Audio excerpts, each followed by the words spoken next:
How to change shipping address in Shein after placing order. Hello everyone, in this tutorial I'm going to show you guys how you can easily change your shipping address once you have placed your order. But before we begin, please make sure to head down below to hit the like, share and subscribe button. Alright, let's get right into it. First thing first, you will have to open up your Shein app, or you can access it from your web browser. Then make sure to log into your account.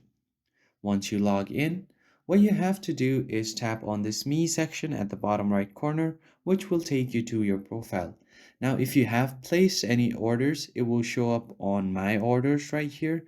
So as you can see here, you can tap on Unpaid and it will show you all of your unpaid orders.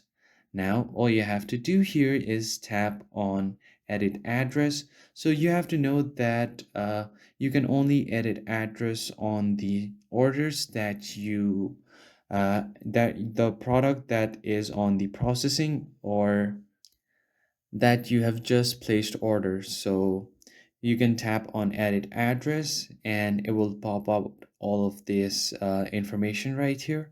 You will just have to edit your location and your address this way and then tap on save and then you're good to go. So that is pretty much it for this video, guys. If you found it helpful, hit the like, share and subscribe button. I will see you on the next one.